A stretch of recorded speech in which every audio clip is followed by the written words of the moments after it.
لقلبي المرام. ربي وسعت كل شيء رحمة.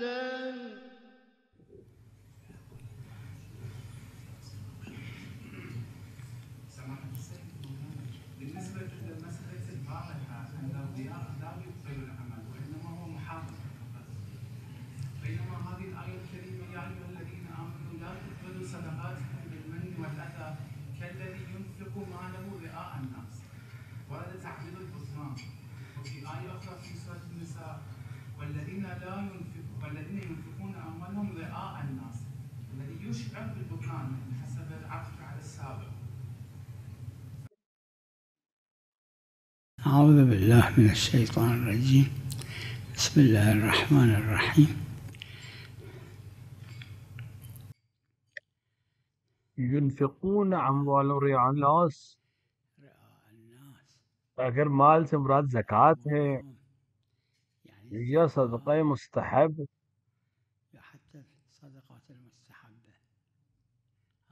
ابطال یعنی باطل ہونا، یعنی عمل باطل ہے،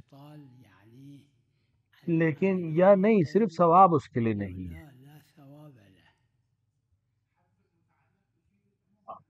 محرز نہیں ہے ہمارے لیے۔ دیکھ جب آپ حصر کرتے ہیں متعلق کو تو عموم کا فائدہ دیتا ہے، یہ قاعدہ ہے، قانون ہے، لیکن بحث یہ ہے کہ کیا اجر فوت ہو رہا ہے یا عمل بھی باطل ہو رہا ہے۔ یعنی مستحبات میں اگر ریا کرے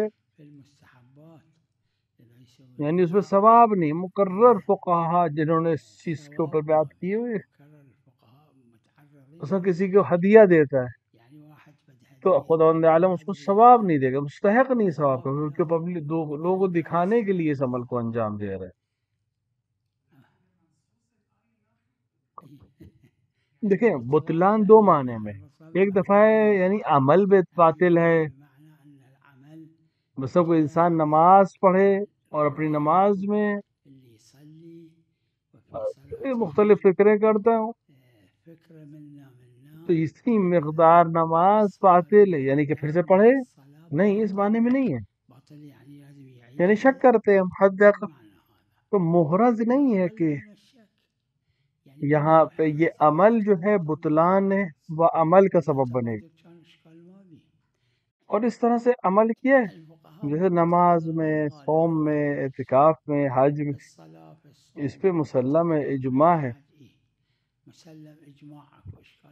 کہ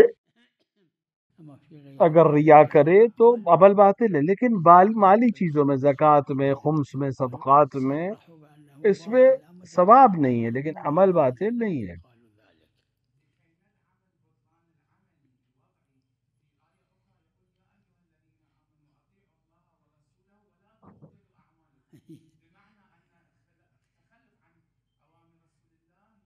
یعنی صرف عمل باطل ہے یا عمل باطل ہے؟ یہاں بحث ہمارے یہ ہے کہ یہ بطلان اس آیہ شریفہ میں یہ ظاہر ہے اس چیز میں کہ عمل بھی باطل ہے یا صرف ثواب باطل ہے۔ ہمارے لیے عمل کا باطل ہونا ثابت نہیں ہے، ثواب باطل ہے، اس عمل کو کوئی ثواب نہیں ملے گا۔ ہاں اگر واضح ہو جاتا تو کوئی مسئلہ ہی نہیں تھا، اب جب محرز نہیں ہے تو شک ہے، تو شک پہ سب حد اقل یہ کہ ثواب ختم ہو جائے گا۔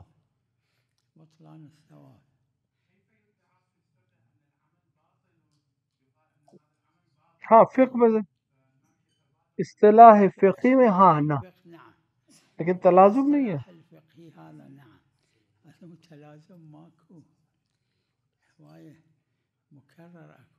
جو چیزیں ہمیں روایت سے ملتی ہیں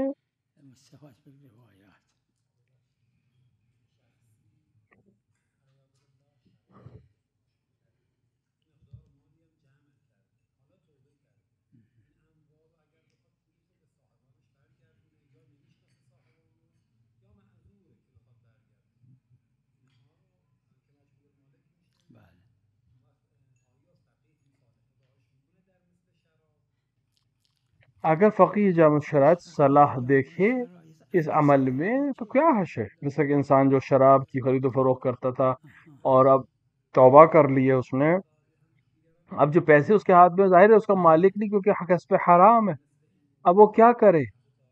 واپس بھی نہیں کر سکتا ایسے پیسے، تو یہاں پر کیا کرے؟ یہاں پر فقیہ جامع شرائط جو صلاحیت دیکھے، جو صلاح دیکھے.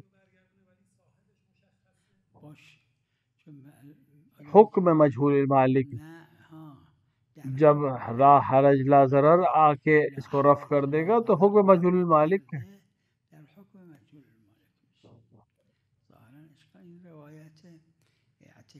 میں نے روایت کو دیکھا کربلا معلیٰ میں 10 دن اعتکاف کرنے، بعض نے مجہول کہا ہے، بعض نے تضعیف کیا ہے صریح طور پر. ابو الفضل کے بعد والی رفع، دوسرا اس کے اندر محمل ہے، یعنی اشعری جو نے راوی جو اشعری ہے نے اپنے والد سے نقل کیا ہے، اشعری ثقہ ہے لیکن باب محمل ہے، لہذا روایت کو مضعیف. اور پھر دوسری بات اس کے اندر اعتکاف میں ایک یوم آیا ہے، لفظ آیا ہے جو کہ صحیح نہیں ہے، کیونکہ اعتکاف ایک دن کا نہیں ہوتا ہے.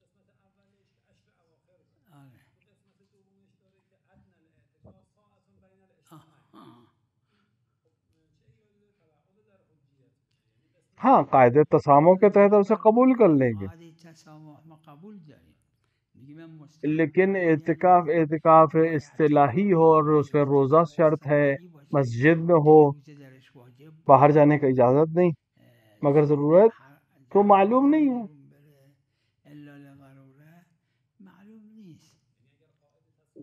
ہم مستحب کے سے قبول کر لیں، لیکن کل میں اعتکاف بین العشاءین، اعتکاف الیوم، کیونکہ اعتکاف یوم ہمارے پاس ہے ہی نہیں.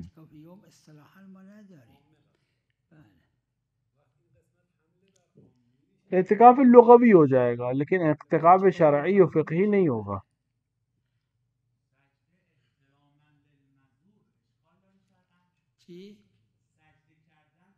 سجدے خدا کے لیے احترام کیا ہے؟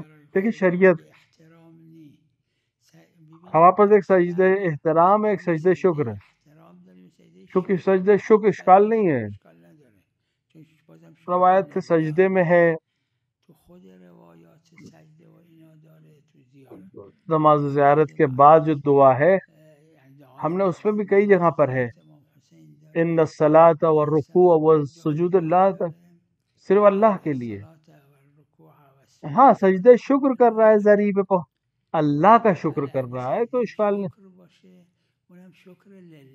مثلا سجدہ شکر کسی بادشاہ کے لیے جائز نہیں ہے، شکر اللہ کے لیے ہو تب کوئی حرج نہیں.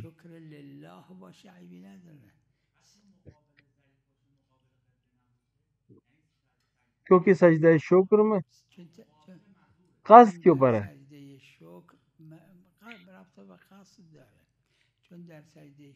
سجدہ شکر میں تو قبلہ بھی شرط نہیں ہے، واجب میں، حتی تلاوت میں سجدہ واجب جو آیت کے اوپر ہے اس میں بھی قبلہ لازم نہیں ہے، جو کہ واجب ہے سجدہ، مستحب ہے تو بالکل ہی شرط نہیں ہے.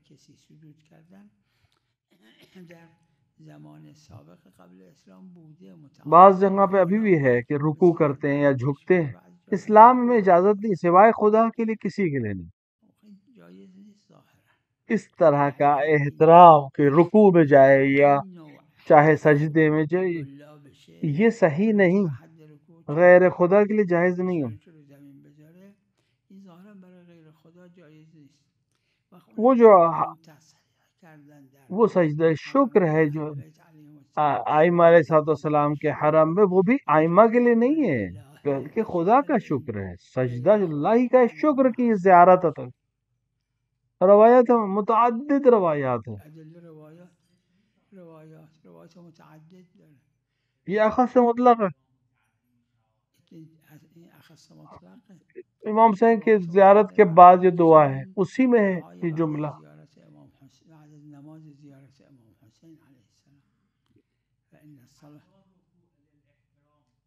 رکوع خدا کیوں ہے؟ احترام ہے اللہ کا. نہیں، رکوع پرستش تو نہیں ہے، احترام ہے.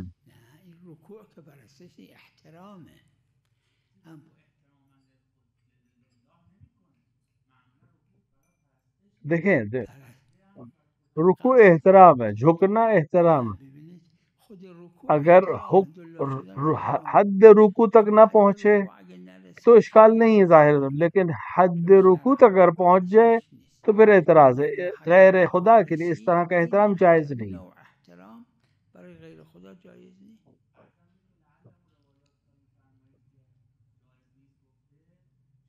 نہ مطلق ہے، مطلق ہے، مطلقاً رکوع ہے، چاہے پرستش کے لیے ہو چاہے احترام. کیونکہ احترام یہ ایک طرح کا احترام ہے خاص ہے خدا کے لیے، جو روایت متعدد ہیں اس سلسلے میں، دعاؤں میں ہے باقاعدہ، شاید متواتر بھی ہو. ان الصلاۃ والرکوع والسجود لا تکون الا لک، سوائے اللہ کے کسی کے لیے نہ نماز صحیح، نہ روزہ صحیح ہے، نہ رکوع صحیح ہے، نہ سجدہ صحیح ہے، صرف اللہ کے لیے. مسجد براسا کے سلسلے میں جو آپ پوچھے، میں مقرر وہاں گیا، بغداد و قازمین کے بیچ میں. تو اب تو بغداد و قازمین تقریباً مل گئے ہیں، بیچ میں اس کے پہلے تو متصل نہیں تھے دونوں شہر، بیچ میں فاصلہ تھا، صحرا تھا. لہذا روایت میں ہے کہ حضرت نے یہاں نماز پڑھی مسجد براسا میں. اب شیخ عباس قبی نے بھی ان کے اعمال کو ذکر کیا ہے، دعا و زیارہ میں بھی روایت چکی ہے. ان مسجدوں میں سے اس کی فضیلت خاص ہے.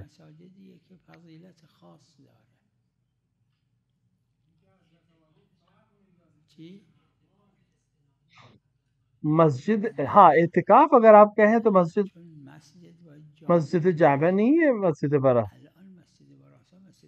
مسجد جامع یعنی جہاں سے ہر جگہ.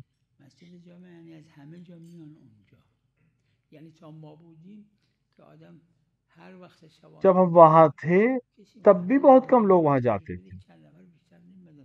نماز جماعت ہوتی تھی، بہت کم لوگ اس میں شرکت کرتے تھے. اب وہاں کیا حال ہے مجھے نہیں معلوم. مسجد جامع ہونا شرط، یعنی جہاں ہر جگہ سے لوگ پہنچتے ہو. یہ جو ہمارے گھر کے سامنے ہے یہ مسجد جامع نہیں ہے، یہ مسجد محل ہے.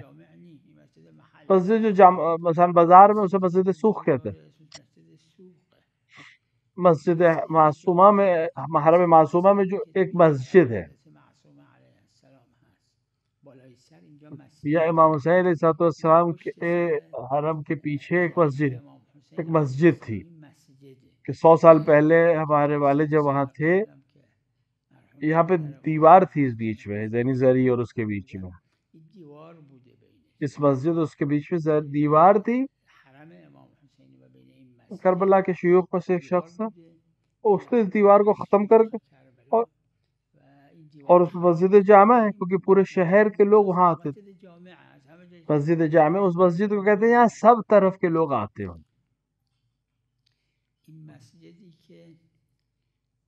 وہ مسجد جو بالائے سر ہے امیر المومنین، جو اب حرم کے اندر آ گیا نجف میں. پہلے جب ہم لوگ وہاں رہتے تھے تو حرم سے الگ تھی یہ مسجد. اس میں آگے گلپائگانی نماز پڑھتے تھے، سید جمال الدین گلپائگانی. میں نے ان کو دیکھا تھا اس وقت وہاں نماز پڑھتے تھے. وہاں ایک زمانے تک آیا ہے کہ وہاں درس دیتے تھے. وہ مسجد ہے، مسجد جامع کے حکم میں. مسجد عمران دالون توسی میں ہے، وہاں نہیں. میں جو بات کر رہا ہوں وہ بالائے سر ہے مسجد. دالان توسی میں جو مسجد ہے وہ الگ ہے. خلاصہ یہ کہ اعتکاف کے لیے مسجد جامع ہو. مسجد جامع یعنی جس کے اندر ہر طرف سے لوگ آتے ہوں. آج بھی اسے مسجد آذر میں ایک مسجد ہے، اس کو بھی مسجد جامع کہتے ہیں. ابھی بھی اس کو مسجد جامع کہتے ہیں. شاید وہی مسجد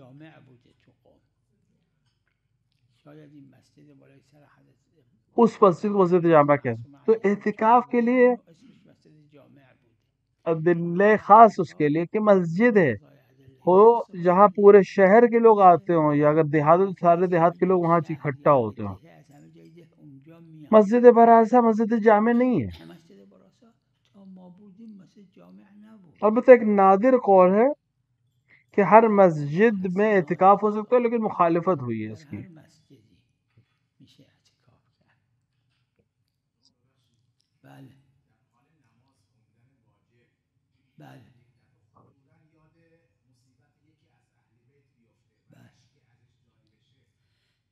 ایک جماعت علماء کی یہ کہتی ہے، میرا بھی نظریہ یہ ہے کہ اگر اہل بیت کے لیے نہ حتی حالت نماز میں گریا کرے تو کوئی اشکال نہیں.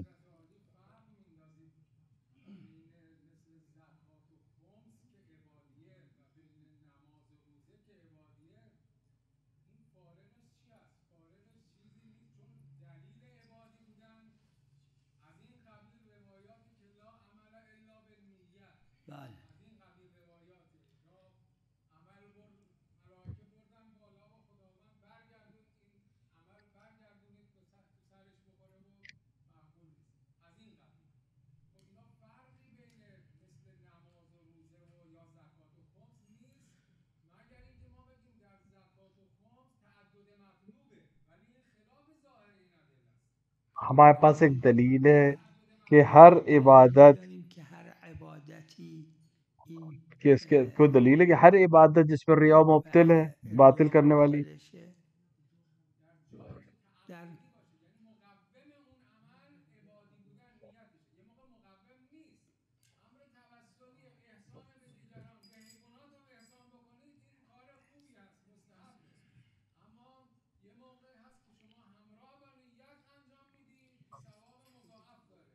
یہ جو آپ نے مقوم جملہ کا، یہ کہاں سے آیا؟ لا عمل الا بھی، یعنی ہر عمل، یعنی اگر آپ پانی پی، شرط کہاں سے آیا ہے؟ دیکھیں نماز میں، روزے میں، حج میں اجماع ہے ہمارے پاس، مسلم ہے. لیکن زکوٰۃ الخمس میں اس طرح کا کئی لوگوں نے اس پہ دھیان ہی نہیں دیا ہے.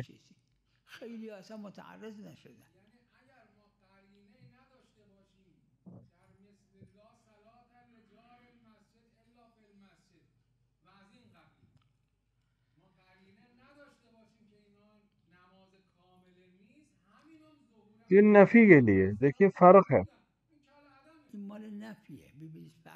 یہ ظہور ہے لا نافیہ کا، لہذا جگہیں الگ الگ ہوتی ہیں. ہر عبادت جس میں ریا ہو وہ عبادت باطل ہوگی، یعنی اس کا ہونا کل عدم ہے. کہ خمس اگر دیا ہو تو کیا پھر سے دے، یا خمس جس نے دیا وہ جائز نہیں ہے، یہ تصرف جائز نہیں ہے. اگر سمجھ لے اس کے لیے ہمیں دلیل چاہیے، ہمارے پاس دلیل نہیں ہے. ہمارے پاس عبادتوں میں جو دلیلیں وہ کہتے تمام ہے کہ اصالت العبادیہ ہے، اور اس کو قائل نہیں ہے فقہا. آیت پہ اگر استدلال، آیت سے زیادہ روشن ہے کہ عبادت ہے، ہم اخلاص کی ضرورت ہے اور نیت کی ضرورت ہے، قربت بھی چاہیے، اخلاص بھی چاہیے، تمام چیز. بات اصول میں باقاعدہ اس حالت العبادیہ ہے، لیکن خلاف ظاہر ہے.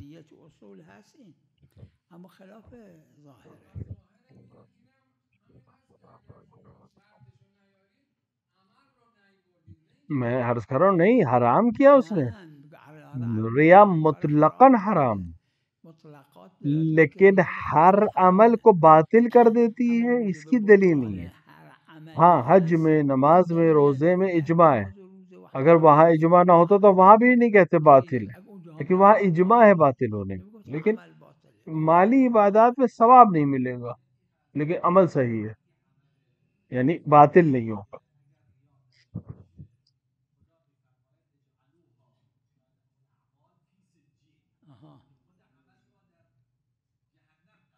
جہنم میں جانا باطل ہونے کی دلیل ہے عمل کے.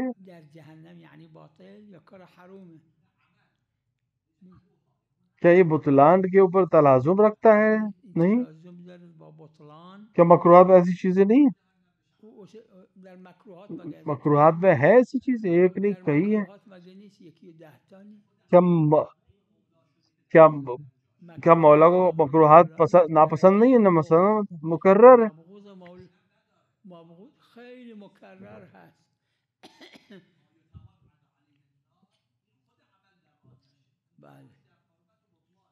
وہ جو شخص حضرت فرمائے نہیں، وہ شخص میں نے اس کو آگ میں دیکھا، یا خاتون کو میں نے اس کو آگ میں دیکھا. دیکھیے، ایک دفعہ کراہت ہے، ایک دفعہ حرمت تکلیفی ہے، اور ایک دفعہ حرمت تکلیفی اور بطلان ہے. یہ اس بطلان کے لیے دلیل چاہیے.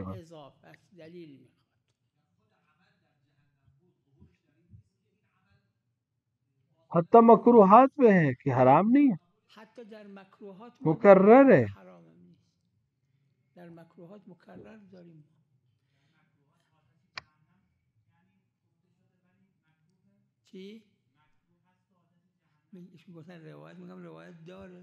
ایک اور 10 کی بات نہیں ہے.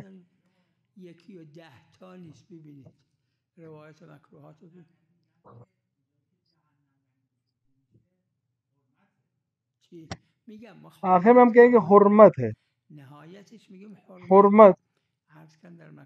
لیکن بطلان ایک ایسی چیز ہے، اس سے حرام کیا ہے، مستحق ہے جہنم کے، اس کو ثواب بھی نہیں ملے گا.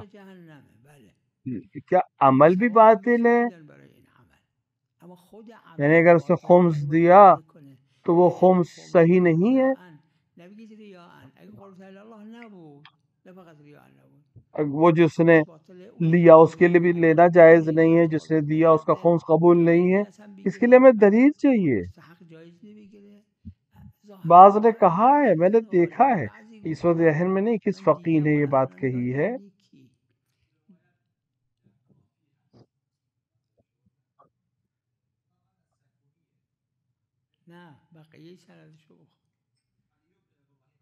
یہ محل اختلاف ہے،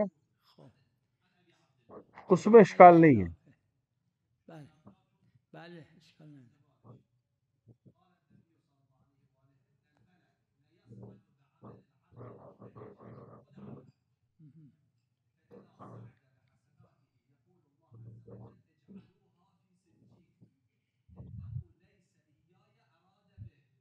اسی کی شبیہ روایت کہ وہی شخص ہے جو اس کی جو نماز پڑھ رہا ہے اور شک اس کا ذہن ادھر ادھر، کوئی نہیں کہتا کہ باطل ہے نماز، ہاں ثواب نہیں ہے. یہ کافی نہیں، ظاہر نہیں ہے، ظہور نہیں رکھتا کہ بات ہے، کیونکہ اس کے نظائر جو ہیں اس کے ملتزم نہیں ہو پائیں گے.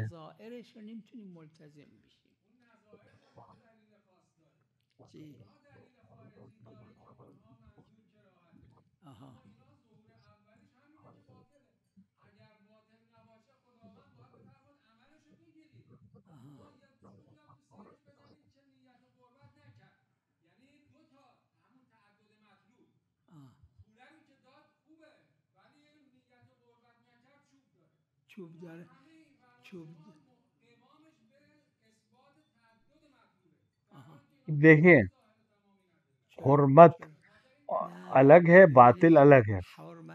اگر ظہور ہو، غالباً فقہاء نے اصلاً اس مسئلے کو بیان ہی نہیں کیا. اس مسئلے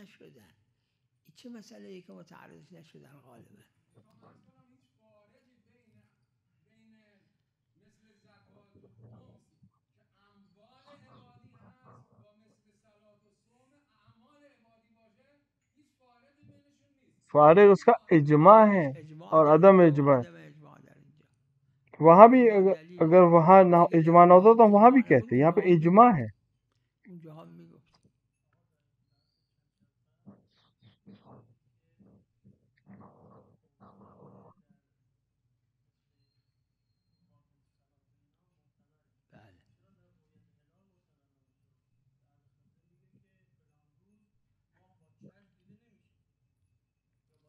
کیوں نہ کہ حجت ہے رؤیت ہلال میں. اگر اہل فن اور اس سے کوئی اختلاف نہ ہو تو ایک دفعہ ایک شخص کہتا ہے کہ ایک کہتا ہے کہ آنکھ سے دیکھا جائے گا، کہتے ہیں آنکھ سے نہیں دیکھا جائے گا، تو یہ آپس میں ٹکرا کے ختم ہو جائیں گے. لیکن اگر تمام چیزوں میں متحد ہو کے کہیں تو ہم صرف دو جگہ ہم نہیں قبول کرتے، ایک رمضان میں، ایک شوال میں. تمام جگہ اہل خبرہ کا قول معتبر ہے. ان دو جگہ پہ احتیاط کرتے روایات متواتر کی وجہ سے جس نے منع کیا ہے.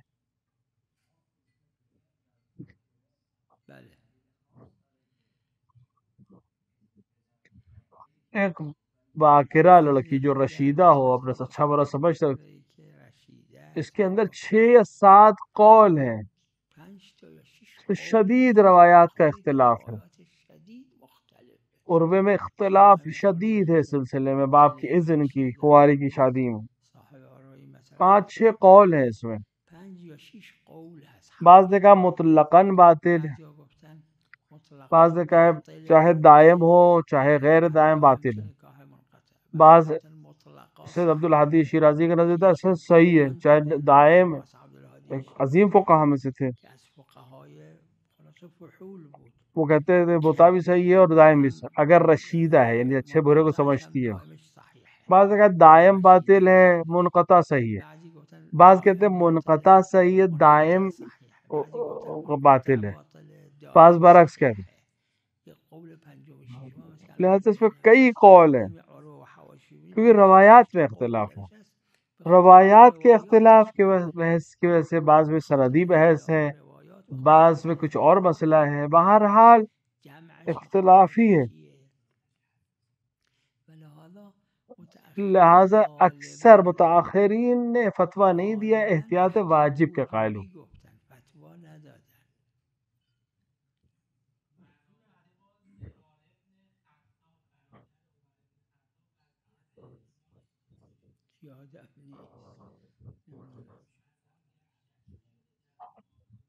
پیغمبر کے بعد جو لوگ مرتد کہلائے ہیں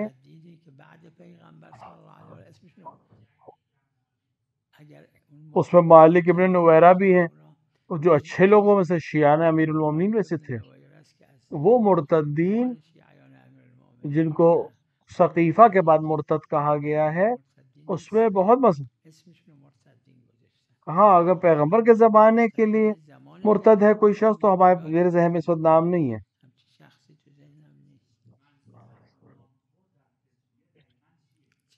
لیکن نانخور کلمہ فارسی کا کلمہ روایت میں عائلہ کہا گیا. عائلہ وہ لوگ جو جن کا خرچ یہ شخص دیتا ہو.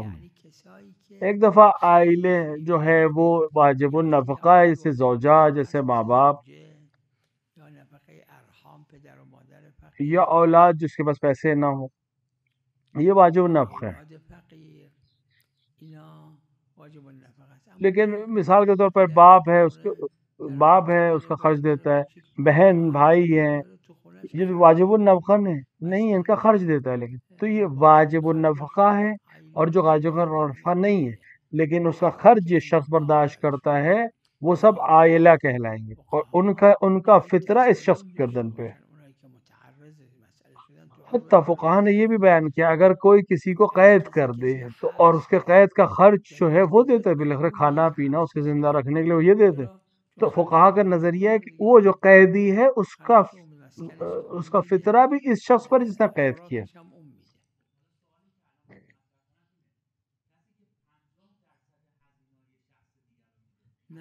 50% خرچہ کوئی دیتا ہے تو وہ عائلہ نہیں ہے، پورے خرچ یا 100% مثلا 90% اس سے.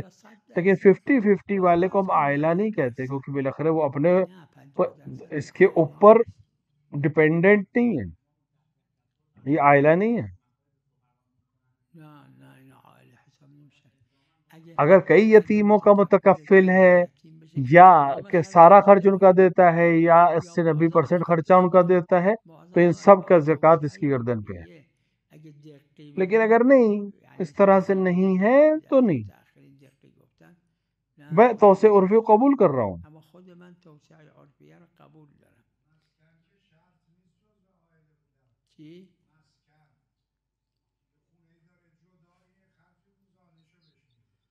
کیا اس کو آئلہ کہیں؟ ایلول تمام خرچ یا عظیم خرچ، اکثر خرچ.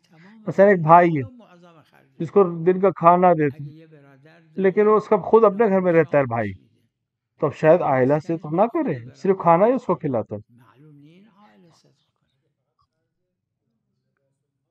دیکھیے صدق عرفی ہونا چاہیے کہ یہ انسان اس کا عائلے میں سے اس کا خرچ یہ برداشت کر، اس کے اخراجات یہ شخص قبول کرتا ہے یا تحمل کرتا ہے، اس کا اوپر زکوٰۃ بھی اسی شخص کے اوپر ہوگی.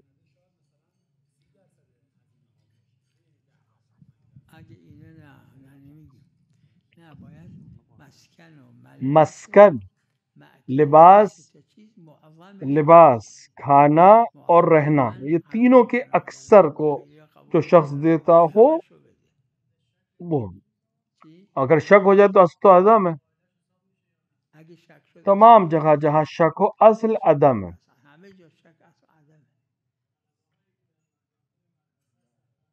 وہ طلاب جو مدرسے میں تمام خرچ کا مدرسہ دیتا ہے، لباس بھی دیتا ہے، صرف کھانا دیتا ہے، مدرسے میں رہتا ہے. مدرسہ تو وقف ہے، مدرسے عام طور سے وقف ہیں. جو کھانا دے رہا ہے وہ صرف کھانا دے رہا ہے، جگہ نہیں دے رہا، جگہ تو بس وقف کی ہے.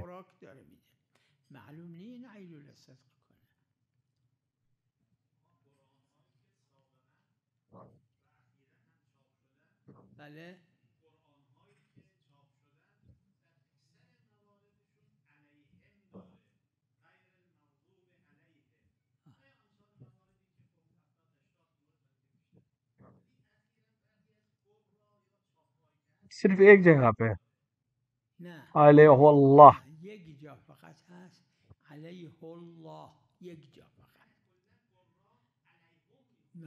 بعض قال اوجہ پر وجہ جو نقل ہوئی ہے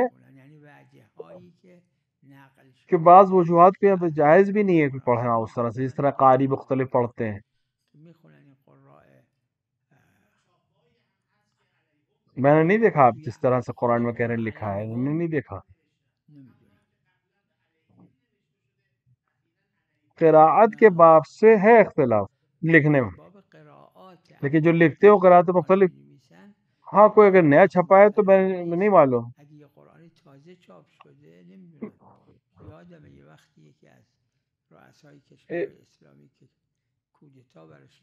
ایک 20-30 سال پہلے میں نے کسی کتاب میں پڑھا کہ اس نے کتاب چھاپی تھی کہ اس نے کہ قل کو ہٹا دیا تھا. مثلا ایک شخص نے قرآن سے قل ہٹا دیا تو لوگوں نے اس کو مار بھی دیا، قتل بھی کر دیا، کسی ملک کا رئیس تھا وہ. تو یہ اس طرح کی چیزیں جو غیر صحیح ہے کہ ہم چیزوں میں اس طرح سے ہٹانے کی کوشش کریں یا بڑھانے کی کوشش کریں.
دیکھیں فقہا کے درمیان مشہور ہے اور روایت بھی ہے اس سلسلے میں، اور متاخرین کو میں بیان کر رہا ہوں کہ روٹی بھی کافی دے دے.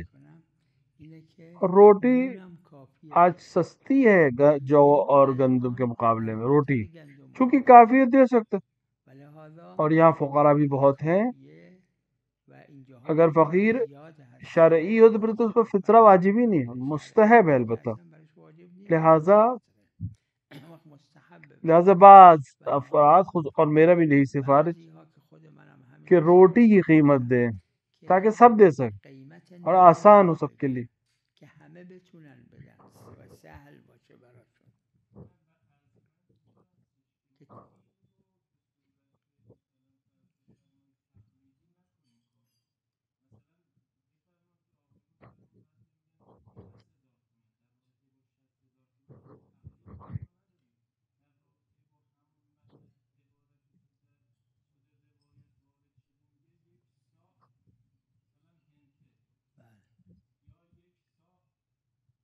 خلاصہ اشکال نہیں ہے اس طرح سے کہیں یا اس طرح سے. فقہا کا اس کے اوپر تسالم ہے کہ قیمت جائز نہیں ہے. ایسا نہیں ہے ہمارے پاس دلیل، کیونکہ صریح ہمارے پاس ہے. فقہا نے کہا ہے کہ خمس میں فی ہل خمس ہے. فقہا عین سے متعلق کہتے ہیں خمس کو، لیکن بہرحال قیمت دے سکتا ہے. بس اس کے پاس 5 سکے ہوں تو ایک خود سکہ خمس ہے، لیکن جائز قیمت دے دے.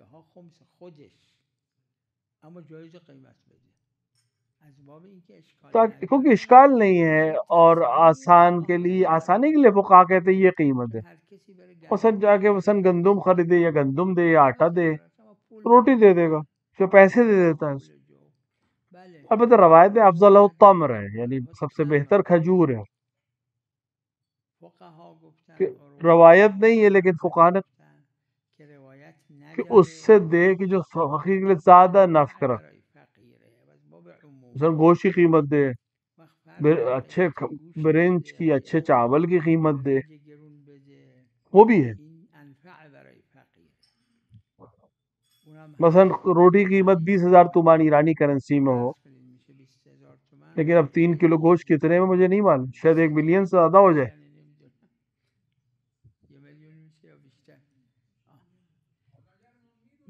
اس پہ اشکال نہیں کہ اگر فقیر اس پیسے کو لے جا کے کچھ اور خرچ کر دے گا. دیکھیں فدیہ میں ایک الگ بحث، دلیل فرق میں ہے. فدیہ میں شرط ہے، دلیل ہے کہ عین فقیر تک پہنچنا چاہیے. اب چاہے فقیر اس کو کھائے چاہے جا کے بیچ دے، لیکن عین اس کو ملنا چاہیے. لیکن زکوٰۃ فطرہ میں عین دینا ضروری نہیں ہے، تو وہاں اگر وہ کسی اور چیز میں خرچ کر دے کوئی حرج نہیں.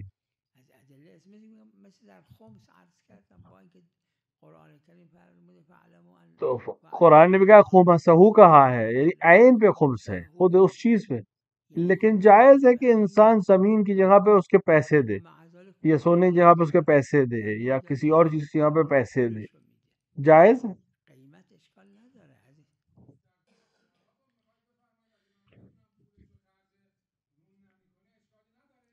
فدیہ میں کھانا دے یا روٹی دے یا جو دے یا گندم دے اور فقیر کے ہاتھ پہ دے، وہاں پہ دلیل ہے کہ اشکال ہے، کسی اور چیز کو فائدہ نہیں، لیکن کہیں اور دلیل نہیں ہے. ہاں آپ نے اس کو روٹی دے دی، آپ نے اس کو آٹا دے دیا، آپ نے اس کو گیہوں دے دیا. اب اگر اس نے جا کر کسی کو بیچ دیا اور پیسے استعمال کر لیے، اب کوئی مسئلہ نہیں، اب آپ کی گردن پہ سے اتر گیا ہے. لیکن فدیہ میں اس کے ہاتھ میں پہنچنا ضروری ہے کھانا. اگر آپ آج عراق میں کہاں کھانا طعام دیتے تو آپ کو کسی ریسٹورینٹ میں نہیں لے جائے گا، وہاں لے جائے گا جہاں پر گیہوں اور چاول بکتا ہے.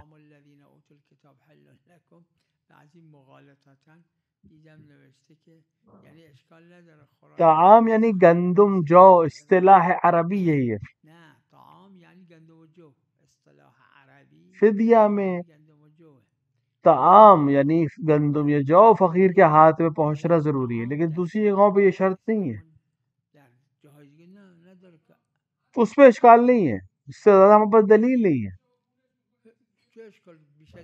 یا تو وہی طعام جو آپ نے اس کو دیا ہے آپ کو واپس بیچ دے یا ہدیہ کر دے، اس پہ اشکال نہیں، لیکن آپ کی ذمہ داری ہے کہ آپ اس کو طعام ہی دیں.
من الأشياء